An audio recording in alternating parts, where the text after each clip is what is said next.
Mboko yo Kongo etonda bambisi na maiba nyama na nzamba ndeke likolo etonda bawolo bakuive badiama bako batena samabele etonda motema mabeko ina na kindoki na mitema bakongole yengo ngo yelele baba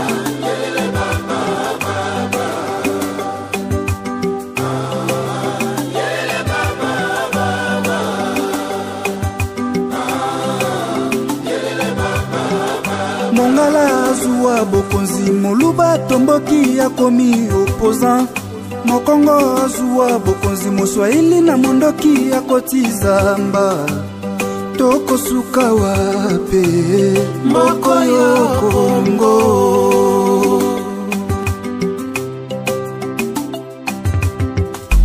Jamais totikala kozala na se président vivant na kati ya Kongo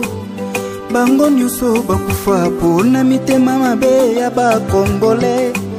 Mboko yo mawatro Mboko yo Kongo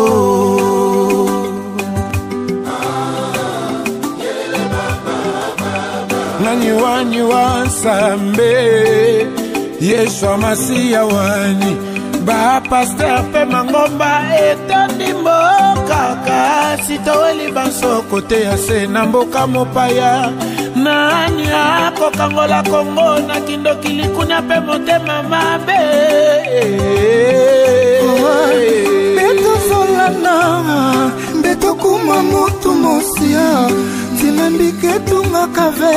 kasi oke nataka na kufa Kongo bola ya kivana ya mefutuka kalima Sambu na luvunu kindoki na tima yambi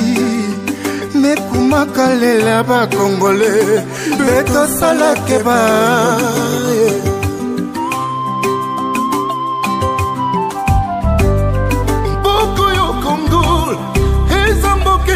Melibiso Bozangi ya bolingo Eza pasi poto tonga yango Bakongoli tolinga na ele Pokongo hibunga Yelele baba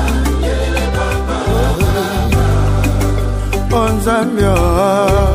Bamama babungisi kibo mama Basi babungisi kibo mwasi Kolele koti mboka Toko suka wape Mboka Kongo Enzabe Soko salite Toko suka wape Bokumisa kingani Oke na Kongo babengi yo combattant Bokumisa pe pakala oke na poto babengi yo kolabo Toko suka wape Moko yo Kongo Il s'agit de faire ce qu'il Losambo rebele na monoko kasi na motema mbolingo moke Ata na mboka mopaya tokoma koleka na nzela ata mbote ete Pona nini kongole Moko yo Kongo Selon le rapport que vous m'avez donné, de toutes les bonnes initiatives que vous avez entreprises, nous devons retenir que notre devoir à tous, c'est de défendre l'intégrité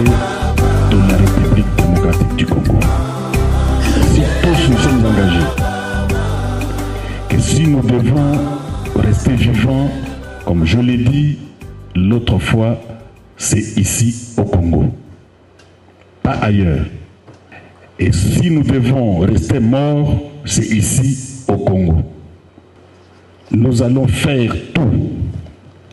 afin de mettre tout en œuvre pour que tout ce que vous avez besoin vous arrive très rapidement, et je dis très rapidement.